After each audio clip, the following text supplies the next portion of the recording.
खास खबर में आप सभी का स्वागत है। मैं हूं सुनीता पटेल। आज बात करेंगे मध्य प्रदेश की। कौन बनेगा मध्य प्रदेश कांग्रेस का नया अध्यक्ष? जी हां, ये सवाल इन दिनों सूबे के सियासी गलियारों में सबसे ज्यादा चर्चा में है। और हो भी क्यों ना, क्योंकि जिस तरह पार्टी के अलग अलग धड़े इस मामले में सक्रिय हैं, उससे पता चलता है कि प्रदेश कांग्रेस अध्यक्ष को लेकर पार्टी के भीतर ही जोर आजमाइश जमकर चल रही है। दिग्विजय सिंह खेमे से गोविंद सिंह और अजय सिंह की बंद कमरे में मुलाकात को लेकर चर्चाओं का बाजार गर्म ही था कि कमलनाथ गुट के मंत्री बाला बच्चन का नाम पीसीसी चीफ के लिए आगे बढ़ाकर अटकलों को और हवा दे दी। अब माना जाने लगा है कि पीसीसी चीफ को लेकर प्रदेश में कमलनाथ और दिग्विजय गुट में जोर आजमाइश का दौर शुरू हो चुका है और इस जोर आजमाइश में किसको सफलता मिलती है, ये देखने वाली बात है। हमेशा रिकमेंड की है बाला बच्चन जी की, एक सीनियर लीडर है आदिवासियों में और लगभग 30 एमएलए आदिवासी हमारे प्रदेश में कांग्रेस की टिकट पे जीते हैं और एक बड़ी भूमिका उनकी मध्य प्रदेश में कांग्रेस की सरकार बनाने में है। और इंजीनियर हैं हमारे बाला बच्चन जी, कद्दावर नेता हैं। मैंने हाईकमान से ये भी रिक्वेस्ट की है कि गृह मंत्री का पद रहते हुए उन्हें प्रदेश कांग्रेस के अध्यक्ष का कमान। तो मध्य प्रदेश में पीसीसी चीफ कौन होगा, इसको लेकर लगातार सियासी गलियारों में अटकलें लगाई जा रही हैं। नाम किसका सामने होगा, लेकिन जिस प्रकार की परिस्थितियां सामने आ रही हैं उसमें गुटबाजी और खेमे जो नजर आ रहे हैं। एक तरफ जहां पर मुख्यमंत्री कमलनाथ खेमे की पसंद जिसका नाम है वो अलग, दूसरी तरफ अगर बात की जाए पूर्व मुख्यमंत्री दिग्विजय सिंह, उनके खेमे में नाम अलग निकल कर आ रहा है। एक तरफ बात की जाए ज्योतिरादित्य सिंधिया, जिनको कांग्रेस में क्या भूमिका होगी इस पर भी लगातार सवाल उठते रहे हैं। इससे पहले भी उनके तमाम जो खेमे के मंत्री हैं वो भी लगातार यही कहते रहे हैं कि आखिर सिंधिया जी को ही पीसीसी चीफ बनाना चाहिए। तो सज्जन सिंह वर्मा ने बाला बच्चन का नाम आगे किया है, तो कहीं ना कहीं अजय सिंह, जिस प्रकार से कल मुलाकात हुई गोविंद सिंह और अजय सिंह जी की, उसके बाद यह भी कहा जा रहा है कि अजय सिंह जी का नाम इसमें हो सकता है। लेकिन सबसे महत्वपूर्ण बात कि आखिर अध्यक्ष पद पर कौन होगा जो सिंहासन पर बैठेगा, इस पर सभी की निगाहें। और हमारे साथ स्टेट हेड राजेश सक्सेना जी जुड़ रहे हैं। राजेश जी, मध्य प्रदेश की सियासत में जो सबसे अभी जो गर्माहट चल रही है कि आखिर कौन होगा पीसीसी चीफ, इसको लेकर हर खेमे से एक आवाज निकल कर आ रही है, एक नाम निकल कर आ रहा है। जहां पर बात की जाए अगर मुख्यमंत्री कमलनाथ की पसंद जिनका खेमा है वहां पर बाला बच्चन का नाम निकल कर आ रहा है, जिस प्रकार के बयान हमने सुने। उसके बाद कल जिस प्रकार की मुलाकात हुई अजय सिंह जी से, लगातार हर तरफ से एक नाम, लेकिन कौन होगा प्रदेश का मुखिया, कौन होगा पीसीसी चीफ, इस पर अभी तक जो मुहर नहीं लग पाई है, इसलिए सियासी हलकों में नाम उछल कर आ रहे हैं। बिल्कुल निश्चित तौर पर सुनीता, अब अगर कोई बात है नई पीसीसी चीफ को लेकर तो दो चीजें हैं, दोनों अहम चीजें हैं कि कब नए पीसीसी चीफ का ऐलान होगा और कौन होगा कांग्रेस का नया प्रदेश अध्यक्ष।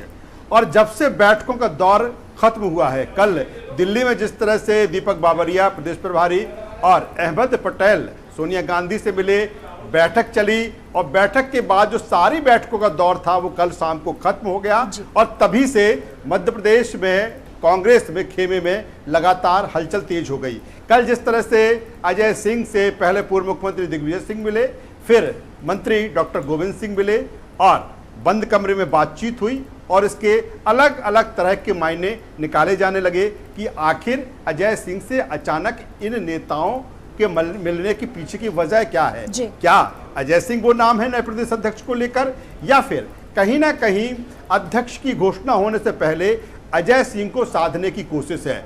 दूसरी बात, सबसे अहम बात अपने दर्शकों को बताना चाहेंगे सुनीता, सबसे ताज़ा अपडेट है कि तकरीबन 12 से 15 जो विधायक हैं कांग्रेस के, वो अजय सिंह से मिलने पहुंचे, उनके निवास पर मिलने पहुंचे हैं और अजय सिंह से मेल मुलाकात कर रहे हैं। हालांकि जिस तरह से कल अजय सिंह ने कहा कि वो नए पीसीसी चीफ की रेस में नहीं है, लेकिन अटकलों का बाजार गर्म है। दूसरी तरफ अगर सिंधिया की बात करें, ज्योतिरादित्य सिंधिया की हम बात करें, तो जिस तरह से पहले उनके समर्थकों के तेवर काफी सामने दिख रहे थे, अब कहीं ना कहीं शांत होते दिख रहे हैं। लेकिन महिला बाल विकास मंत्री इमरती देवी लगातार बयान दे रही हैं, कह रही हैं कि महाराज को ही नया प्रदेश अध्यक्ष होना चाहिए। उनमें कई तरह की खूबियां हैं, खूबियां भी बता रही हैं। दिग्विजय सिंह लगातार जिस तरह से अजय सिंह से मुलाकात हुई, सज्जन सिंह वर्मा का काफी अहम एक जिस तरह से बयान आया है सुनीता कि आदिवासी लाइन को सज्जन सिंह वर्मा ने ही बढ़ाया है। इससे पहले पीसी शर्मा कह चुके हैं कि कोई आदिवासी वर्ग से ही नया प्रदेश अध्यक्ष होना चाहिए। उसमें बाला बच्चन का नाम, उमंग सिंघार का नाम और ओमकार सिंह मरकाम। लेकिन सज्जन सिंह वर्मा ने गृह मंत्री बाला बच्चन में तमाम खूबियां बताई हैं और एक आदिवासी जो वोट बैंक है कहीं ना कहीं उसको लेकर भी उन्होंने बात की है। तो अब हलचल लगातार तेजी से बढ़ रही है, लेकिन ये तब तक हलचल रहेगी सुनीता की जब तक कि ऐलान नहीं हो जाता। और दीपक बाबरिया ने जिस तरह से कहा, एक हफ्ते करीब 5 से 6 दिन पहले न्यूज वर्ल्ड से बातचीत में उन्होंने कहा था कि तकरीबन 1 हफ्ते में ऐलान हो जाएगा। कल दिल्ली में सोनिया गांधी से बैठक के बाद जिस तरह से उन्होंने कहा कि इस महीने में ऐलान हो जाएगा, महीने के सिर्फ 3 दिन बचे हैं और लगता है अगर जिस तरह से दीपक बावरिया की बात अगर कहीं सही है तो लगता है कि 2 से 3 दिन के भीतर नया पीसीसी चीफ देखने को मिलेगा। सुनीता, आपका सवाल कोई? बिल्कुल, यहाँ पर राजेश जी एक सवाल महत्वपूर्ण हो जाता है। जो नाम आप बता रहे हैं या जो नाम निकल कर आ रहे हैं, बाला बच्चन जो कि आदिवासी चेहरा हैं, उसके अलावा अजय सिंह जिनको सोशल मीडिया पर बधाई भी मिलनी शुरू हो गई है, एक वो नाम। लेकिन अगर बात की जाए सिंधिया जी की, जब लोकसभा चुनाव आपको याद होगा उनको पहले उत्तर प्रदेश का प्रभारी बना दिया गया। अब जब अटकलें हैं मध्य प्रदेश की पीसीसी चीफ की, महाराष्ट्र विधानसभा के लिए बनी स्क्रीनिंग कमेटी का अध्यक्ष बना दिया गया। कहीं ना कहीं उस खेमे में नाराजगी देखी जा रही है। आपने इमरती देवी का भी जिक्र किया और साफ तौर पर यह भी कहा जा रहा है कि युवा नेता, इससे पहले जब बात हुई थी पिछले महीने की बात है 29 तारीख को, जब बीजेपी के राष्ट्रीय अध्यक्ष कैलाश विजयवर्गीय आए, उन्होंने भी कहा कि कहीं ना कहीं सिंधिया जी को ही प्रभार सौंपा जाना चाहिए, मध्य प्रदेश के लिए गौरव की बात होगी। हर तरफ से अलग अलग नाम आ रहे हैं। 2 से 3 दिन का यह समय कुल मिलाकर अब सियासी हलकों में ये गर्म रहेगा, गर्माहट रहेगी कि आखिर नाम कौन सा हो। देखिए सुनीता, ये तो साफ है कांग्रेस के भीतर कि कांग्रेस का कोई भी काम आसानी से नहीं होता। जब मुख्यमंत्री को लेकर तमाम तरह की अटकलें नांगों पर चलती रही, ज्योतिरादित्य सिंधिया भी दौड़ में रहे, जिस तरह से फिर बाद में मुख्यमंत्री कमलनाथ को बनाया गया। अब नया प्रदेश अध्यक्ष को लेकर भी तमाम अलग अलग, उसका कारण यही है कि कांग्रेस मध्य प्रदेश में अलग अलग नेता हैं और बड़े नेता हैं। चाहे हम दिग्विजय सिंह की बात कर लें, उनके खेमे के समर्थक उनके हैं, समर्थक मंत्री भी हैं। दूसरी तरफ सुरेश पचौरी की बात करें, ज्योतिरादित्य सिंधिया की हम बात करें, और फिर जब प्रदेश के मुखिया कमलनाथ हैं तो हम उनकी बात करें। और बाला बच्चन की जिस तरह से जिक्र हो रहा है, सज्जन वर्मा ने जिस तरह से नाम उनका आगे एक बार फिर बढ़ाया है, और बाला बच्चन मुख्यमंत्री कमलनाथ के काफ़ी करीबी हैं। इसके अलावा अन्य तमाम नाम इस समय चर्चाओं में हैं, चाहे हम मुकेश नायक की बात करें, जीतू पटवारी की हम बात करें, या फिर अन्य नाम शोभा ओझा की हम बात करें, या फिर अन्य नाम जिनकी चर्चा हम कर रहे हैं। लेकिन अब ये लगभग तय हो चुका है सुनीता कि बहुत जल्द किसी भी समय नए पीसीसी चीफ का ऐलान हो सकता है। हालांकि ये भी कहा जा रहा है कि बंद लिफाफे में वो नाम है, और लेकिन ये भी बात सही है कि सोनिया गांधी के पास सारा कुछ दारोमदार है। क्या वो बंद लिफाफे में जो नाम है वो होगा, या एन वक्त पर जो अलग अलग लॉबिंग हो रही है उसमें से भी कुछ अचानक कोई नाम आ सकता है, ये देखने वाली बात होगी। लेकिन इतना जरूर है कि पीसीसी चीफ को लेकर राजधानी भोपाल में और पूरे प्रदेश में कांग्रेस में लगातार हलचल का जो दौर है वो चल रहा है। जी बिल्कुल, और जिस प्रकार से आप बात करें, कल दिल्ली की जो बैठक हुई है, लगातार कहा जा रहा है कि अब जो आला कमान है उनके हाथ में ये लिफाफा आ चुका है, या यूँ कहे कि अब जिम्मेदारी आ चुकी है, क्योंकि मध्य प्रदेश में दोहरी जिम्मेदारी यहाँ पर कमलनाथ जी उठा रहे हैं। कुछ समय जो है ये कहा जाता रहा कि लोकसभा चुनाव के समय नाम की घोषणा हो जाएगी, लेकिन बात टलती जा रही थी। अब आप और या फिर कहा जाए कि सियासत में ये बात है कि 2 से 3 दिन का समय लगेगा। कुल मिलाकर अब वो समय आ ही गया है राजेश जी, जब पीसीसी चीफ के नाम की घोषणा हो सकती है। देखिए सुनीता, 2 चीजें इसमें हैं कि अगर कोई बड़ा पैच नहीं फंसा तो ये निश्चित है कि 1-2 दिन के भीतर नया पीसीसी चीफ कांग्रेस का ऐलान कर दिया जाएगा। अगर कोई पैच फंसता है तो लगता है शायद और 1-2 दिन समय उसमें लग सकते हैं। कमलनाथ दोहरी भूमिका, जिस तरह से आप जिक्र कर रही, दोहरी भूमिका इस समय निभा रहे हैं। लोकसभा चुनाव की जब रिजल्ट आए उसके बाद तत्काल कमलनाथ दिल्ली गए, पार्टी हाईकमान से कहा और इस्तीफे की उन्होंने पेशकश की। लेकिन जिस तरह से उन्हें कहा गया कि आप अभी रुकिए, ठहरिए, जब तक एक नाम तय नहीं कर लिया जाता पीसीसी चीफ के लिए तब तक आप बने रहिए। और यही कारण है कि कमलनाथ मुख्यमंत्री के साथ प्रदेश अध्यक्ष भी है।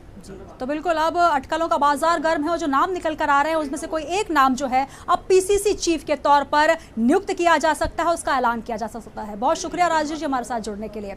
तो मध्य प्रदेश पीसीसी चीफ का अध्यक्ष कौन होगा, इसके लिए लगातार जोर आजमाइश भी चल रही है और सियासी गलियारों में ये नाम निकल कर आ रहा है। सभी खे में से एक नाम, लेकिन सबसे महत्वपूर्ण यह है कि कौन बनेगा मध्य प्रदेश का पीसीसी चीफ। फिलहाल रुकेंगे एक छोटे से ब्रेक के लिए।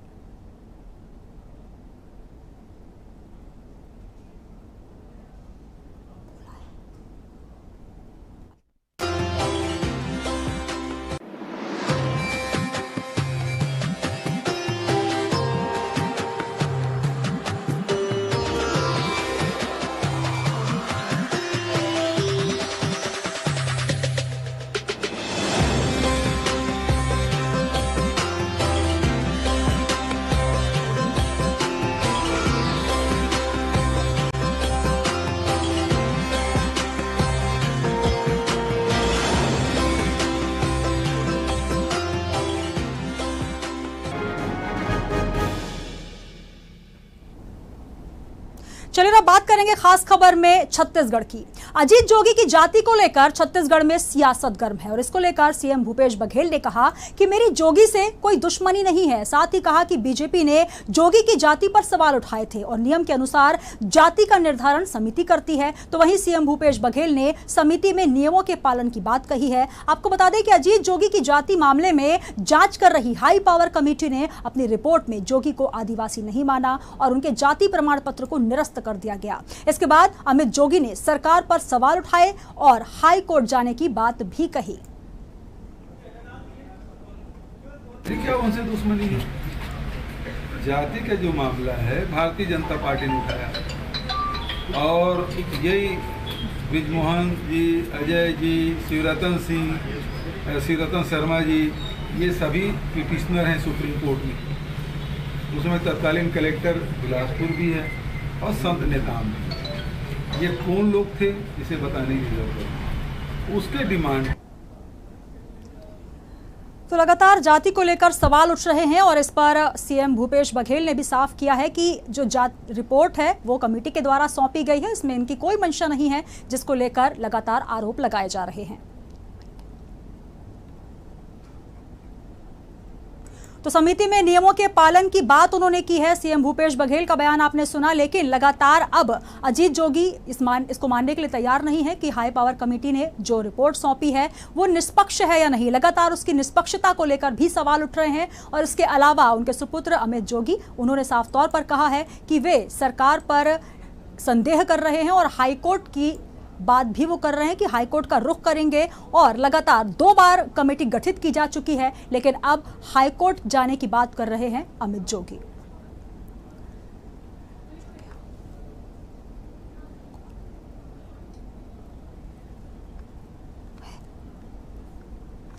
और राहुल पाली हमारे साथ जुड़ रहे हैं। राहुल, जिस प्रकार से लगातार छत्तीसगढ़ की सियासत में जो जाति कांड के बार बार जो उछलने का सिलसिला शुरू हो चुका है, पहले बीजेपी के शासन में भी ये बात निकल कर आई, एक कमेटी बनी, उसके बाद दूसरी कमेटी बनी, लेकिन उसके बाद अब जो रिपोर्ट आई है उसको अजीत जोगी मानने को तैयार नहीं। सीएम भूपेश बघेल पर भी आरोप लगाए जा रहे हैं, लेकिन सीएम ने स्पष्ट कहा है कि इसमें मेरी कोई मंशा नहीं है कि उनकी जाति पर कोई सवाल या प्रश्न चिन्ह उठे।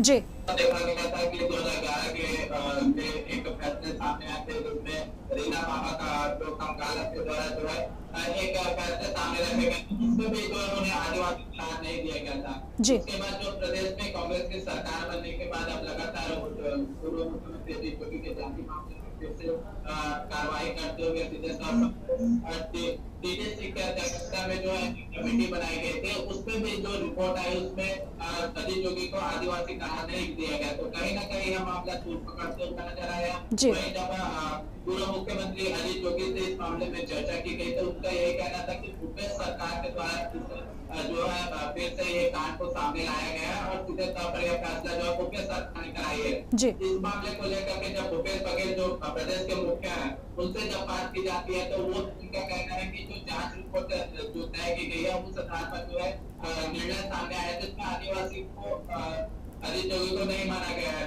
इसके साथ साथ उन्होंने कहा है कि जो प्रदेश में जो पूर्ववर्ती सरकार थी उनके जो मंत्रिमंडल थे उनके जो नेता थे उन्होंने जो है इस मामले को लेकर के हाईकोर्ट में याचिका लगाई थी, तब जाकर के यह मामला सामने आया था। वहीं जो प्रदेश के मुखिया भूपेश बघेल का कहना है कि इसमें मेरे अजीत जोगी और मेरी कोई दुश्मनी नहीं है। जो जाति जब मामले को लेकर के विभागीय टीम गठित की गई थी उनके द्वारा लगातार जो है जांच को टीम बैठने के बाद सभी दस्तावेज को खंगाला गया, एक चीज की रिपोर्ट जब सामने उसमें आदिवासी का राय नहीं दिया गया है। ये जो विभागीय टीम की जो निर्णय है उस आधार पर हम कह रहे हैं। जी बिल्कुल राहुल, लगातार हमने कल भी अमित जोगी जी से बात की, उनका कहना है कि ये जो रिपोर्ट आई है ये कहीं ना कहीं राजनीतिक मंशा से या फिर ये यूं कहें कि सीएम भूपेश बघेल जो चाहते थे उस प्रकार की रिपोर्ट आई है। हालांकि उन्होंने स्पष्ट किया कि ऐसी उनकी कोई मंशा नहीं है। इससे पहले भी बीजेपी के शासनकाल में भी एक कमेटी बनाई गई थी, उसमें भी साफ तौर पर कहा गया था कि आदिवासी वो नहीं है। अब कुल मिलाकर बार बार ये मामला निकल कर आ रहा है। क्या लगता है अब कोर्ट की तरफ से किस प्रकार का निर्णय लिया जाएगा, क्योंकि हाई पावर कमेटी ने अपनी रिपोर्ट सौंप दी है?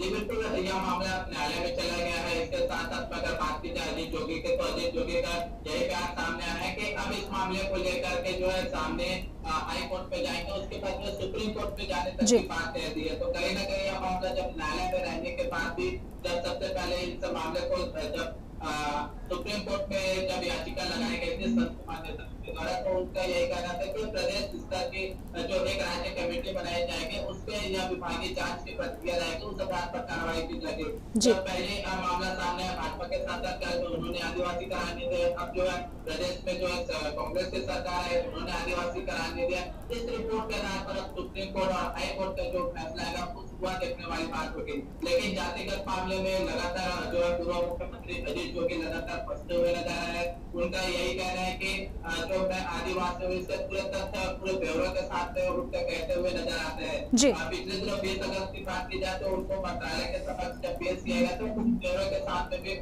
जो है पूर्व मुख्यमंत्री अजीत जोगी विभागीय टीम के सामने पहुंचे थे। उस दौरान में उनके सभी दस्तावेजों को निकाला गया। उसके 2 दिन बाद ही आदिवासी करार नहीं देना, यह सबसे बड़ी बात और सबसे बड़ी फैसला सामने है। तो कहीं ना कहीं जो राजनीतिक गलियारे से लेकर तो या आदिवासी क्षेत्रों से लेकर तो या पूरे उनके जो राजनीतिक कैरियर है उनमें जो है प्रश्न चिन्ह रखता हुआ अजीत जोगी के नजर आ रहा है कि वो आदिवासी नहीं है। जी बिल्कुल राहुल, लगातार जिस प्रकार से बात कर रहे हैं कि आदिवासी वो नहीं है, लेकिन साफ तौर पर अजीत जोगी का यही कहना है कि अगर मैं आदिवासी नहीं हूं तो मैं किस कास्ट का हूं, मुझे आप बताइए, क्या मैं क्षत्रिय हूं या ब्राह्मण? ये भी उन्होंने सवाल खड़ा किया। लेकिन सबसे महत्वपूर्ण बात है कि तमाम दस्तावेज साबित करने के बाद, दस्तावेज वहां पर प्रस्तुत करने के बाद भी जब कमेटी अपनी रिपोर्ट 2 बार पेश कर चुकी है तो अब कोर्ट किस प्रकार का निर्णय लेगी? क्या एक और कमेटी बनाई जाएगी या इस केस को यही बंद कर दिया जाएगा? ये बिल्कुल हो सकता है कि एक कोर्ट के द्वारा एक कमेटी बनाई जा सकती है, क्योंकि लगातार जो है जातिगत मामले में कई जो सवाल उठते हुए नजर आए, कई जो प्रत्युत्तर आते हुए नजर आए। वही कैबिनेट मंत्री टीएस सिंहदेव की बात की जाए तो उनका कहना था कि उनके जो पिता है वे 27 समाज से आते हैं, उनकी जो माता जी है वे आदिवासी समाज से आती है। तो ये सब मामले जो है एक पेचीदा मामले सामने आ रहे हैं कि जब कैबिनेट मंत्री के बयान सामने आते हैं कि वे समाज से हैं, उनके जो माता जी है वे आदिवासी समाज से हैं। वही जो पूर्व मुख्यमंत्री अजीत जोगी का कहना है कि मैं आदिवासी हूँ। तो कहीं ना कहीं सुप्रीम कोर्ट या हाई कोर्ट के द्वारा एक फिर से कमेटी बनाई जा सकती है, उसके आधार पर एक न्याय जो है सामने ला सकते हैं, पूरे न्याय के प्रकरण जो है सामने ला सकते हैं। इसके साथ साथ में जब राजनीतिक बात आती है सामने, तो पिछले दिनों विपक्ष पार्टी बैठी थी तो भाजपा की सरकार बैठी थी, तो अब जो है कांग्रेस की सरकार बैठी, तो कहीं ना कहीं इसमें जो है राजनीतिक आरोप और प्रत्यारोप चलते हुए नजर आते हैं। लेकिन जो फैसले सामने आने चाहिए वे फैसले जो है अभी तक सामने नहीं आए हैं। अब एक नई कमेटी बनाई जा सकती है जिसमें आदिवासी तो नहीं है उस करार दिया जा रहा है, उसको लेकर के जब अजीत जोगी सुप्रीम कोर्ट जाएंगे, हाई कोर्ट में याचिका लगाएंगे, तो जी। कहीं ना कहीं इस मामले को लेकर के फिर से एक फैसला सामने आकर एक नई रणनीति और नई कमेटी के साथ में आने की संभावना जताई जा रही है। जी। बिल्कुल, अब किस रणनीति के तहत अजीत जोगी जो है अब कोर्ट में पेश होंगे, कौन से दस्तावेज वो लेकर आते हैं, पुख्ता दस्तावेज जिसके आधार पर इस मामले का निपटारा हो पाए, ये देखने वाली बात होगी। बहुत शुक्रिया राहुल हमारे साथ जुड़ने के लिए। तो हाई पावर कमेटी ने भी अपनी रिपोर्ट पेश कर दी है, जिसमें साफ तौर पर स्वीकार किया गया है कि अब उनको आदिवासी नहीं माना जाएगा। सीएम भूपेश बघेल पर लगातार आरोप लगाए जा रहे थे कि कहीं ना कहीं राजनीतिक मंशा से या बदले की नीति के तहत उन्होंने ये रिपोर्ट वहां पर बनवाई है, लेकिन उनका साफ तौर पर कहना है कि ये जो मामला है ये आज का नहीं है, बल्कि बीजेपी शासनकाल से चला आ रहा है। पहले भी रिपोर्ट में आ चुका है कि अजीत जोगी कहीं ना कहीं आदिवासी नहीं है, लेकिन अब सबसे बड़ी बात यह है कि अब अजीत जोगी और उनके सुपुत्र अमित जोगी एक बार फिर कोर्ट का दरवाजा खटखटाने की बात कर रहे हैं। तमाम दस्तावेजों के साथ एक बार फिर वो कोर्ट में पेश होंगे। तो आज खास खबर में हमने बात की जहां पर मध्य प्रदेश की, दूसरी खबर छत्तीसगढ़ की, और दोनों ही तरफ हमारी नजर बनी हुई है। कल हम फिर हाजिर होंगे खास खबर में कुछ और विशेष खबरों के साथ। आप बने रहिए न्यूज़ वर्ल्ड के साथ।